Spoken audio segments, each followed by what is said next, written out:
ಭಾವ, ನೀವು ರೆಸ್ಟ್ ತಗೊಳ್ಳಿ, ನಾವೆಲ್ಲ ಇದೀವಲ್ಲ, ನೋಡ್ಕೋತೀವಿ.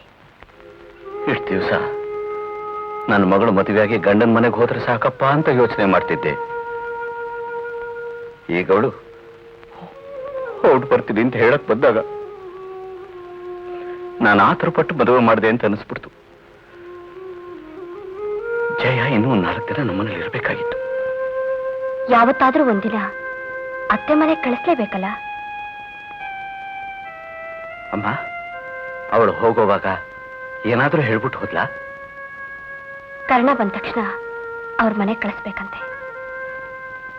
ಅವನು ಈ ಮದುವೆ ಹೊತ್ತಿಗೆ ಇದ್ದಿದ್ರೆ ಎಷ್ಟೋ ಚೆನ್ನಾಗಿರ್ತಿತ್ತು. ಇಲ್ಲೇ ನಿಲ್ಸಪ್ಪ.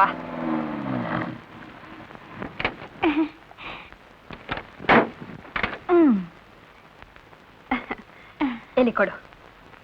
ಕೊಡು ಮಮ್ಮಿ.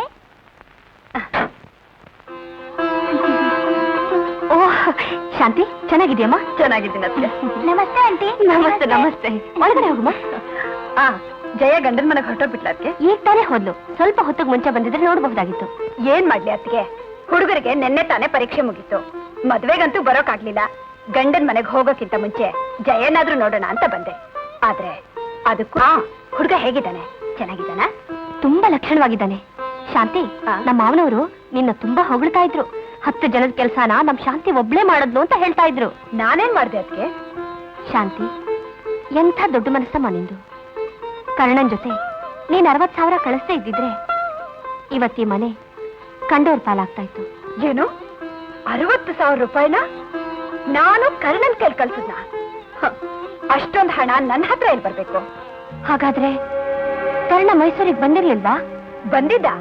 ಅದ್ಯಾವುದೋ ಫುಟ್ಬಾಲ್ ಮ್ಯಾಚ್ ಅಂದ್ಬಿಟ್ಟು 6 ತಿಂಗಳ ಕೆಳಗೆ. ಹಾಗಾದ್ರೆ ನೀನ್ ದುಡ್ಡು ಕೊಡ್ಲಿಲ್ವಾ? ಇಲ್ಲ, ದೇವರಾಣಿಗೂ ಇಲ್ಲ.